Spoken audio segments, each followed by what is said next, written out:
ajmain. Amma ba'd. Dewan Guru yang arif dan bijaksana, hadirin generasi Qur'ani yang kami hormati. Keluarga merupakan potret miniatur sekaligus cerminan dan tantangan sebuah masyarakat.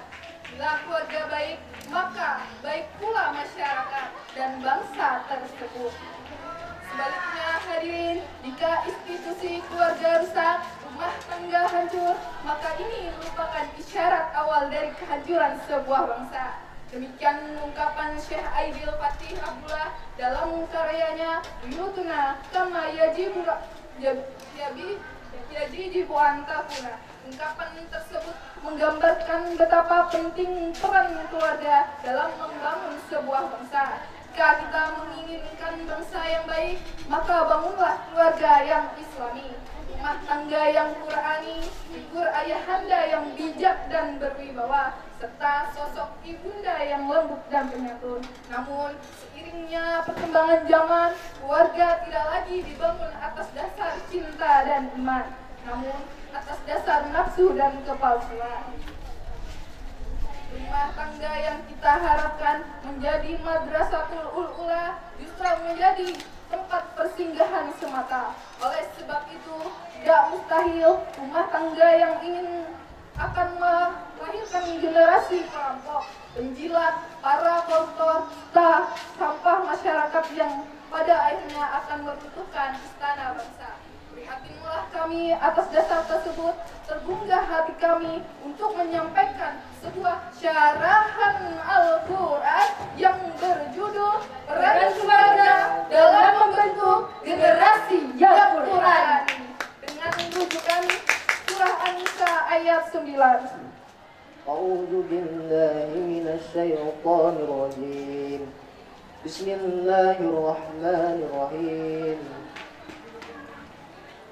وليعصى الذي لو تركوا من خلفهم ذرية ضعافا خافوا عليهم فليتقوا الله وليقولوا قولا سديدا. Aku mohon perlindungan kepada Allah dari setan yang terkutuk dengan menyebut nama Allah yang Maha Pengasih lagi Maha Penyayang. Dan hendaklah takut kepada Allah orang-orang yang seandainya meninggalkan di belakang mereka anak-anak yang lemah, yang mereka khawatir terhadap kesejahteraan mereka. Oleh sebab itu, hendaklah mereka bertakwa kepada Allah, hendaklah mereka mengucapkan perkataan yang benar. Hadirin, para pemuda harapan bangsa, para pemudi harapan pertiwi, menurut Iman Al-Kabari dalam tafsir Jami'ul Bayan, Fakhruddin Ar-Razi dalam Tafsir Al-Kabir, serta mayoritas pakar tafsir lainnya mengatakan bahwa ayat tadi hanya ditujukan kepada orang tua yang telah lanjut usia, sakit-sakitan, serta memiliki tanda-tanda kematian. Namun menurut Syahid Tafkawi dalam Tafsir Al-Wasit, ayat ini merupakan peringatan kepada semua orang untuk khawatir, cemas, dan takut untuk meninggalkan generasi yang lemah. Lebih lanjut hadirin, pakar tafsir Indonesia berdarah Arab Muhammad Quraisy Shihab mengatakan doa bermakna lemah harta. Namun jika kita kaji lebih mendalam, karena lemah ekonomi, lemah harta, Anak-anak, remaja dan generasi muda tidak berpendidikan, akhirnya melahirkan kebodohan, keterbelakangan, buta huruf, tidak paham agama. Lebih tragis, anak-anak tidak pernah mengenal Al-Quran. Nauzubillahi min dzalik. Menurut data statistik tahun 2014, Indonesia yang mayoritasnya muslim dan fanatik dengan keislamannya, namun 75% generasi tidak mampu membaca Al-Quran. Fakta tersebut cukup memalukan, mengkhawatirkan, bahkan mencemaskan kita. Hadirin, disadari atau tidak, ini merupakan bencana awal Barat dalam menjajah dunia Islam. Perdana Menteri Victoria pernah berpidato di depan parlemennya. Apabila ingin mengalahkan negara-negara yang penduduknya mayoritas Islam, maka yang paling utama harus dilakukan adalah menjauhkan mereka dari Al-Quran.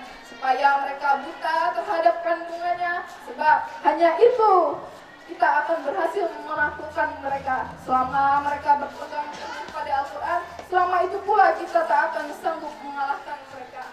Oleh sebab itu, keluarga sebagai madrasah pertama umat Islam berkewajiban untuk mendidik, mengarahkan dan mengajarkan anak-anak Al-Quran sebagai dikatakan dengan ungkapan Arab, ibadatu al-madrasatu ula.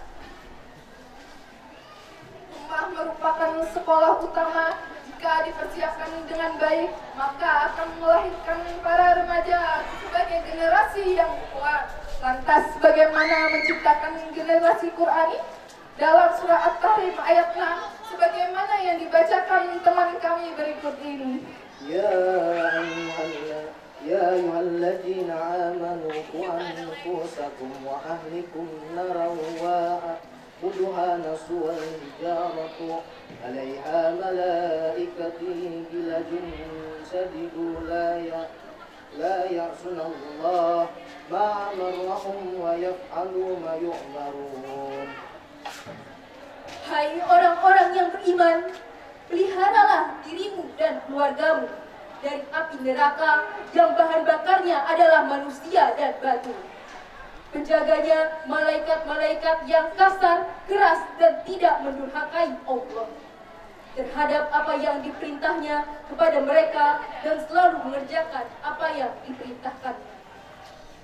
Hadirin para calon penghuni surga, ketika ayat ini turun, Umar bin Khattab bertanya kepada baginda Rasulullah SAW, "Ya Rasulullah, kami telah menjaga diri kami, tapi bagaimana menjaga keluarga kami?" Lantas Rasulullah menjawab, "Engkau cegah mereka dari larangan Allah dan menyuruh keluargamu kepada perintah Sang Rabbul Alamin."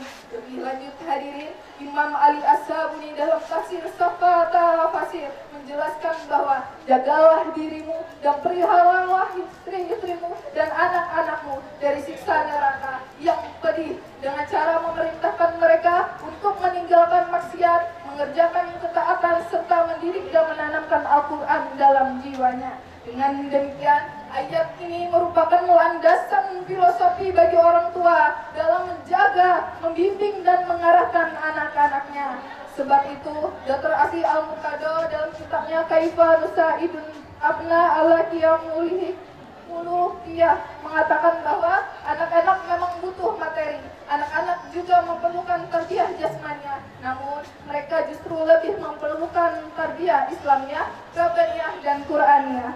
Sejarah telah membuktikan bukan orang seperti Alfredo Timothy, seorang mafia kelas kakap dunia, Jason de Leon Boy, seorang Lacosta Nostra Amerika, Kazuo Momigaki, seorang Yakuza Jepang, serta Letigubi, seorang preman Hong Kong.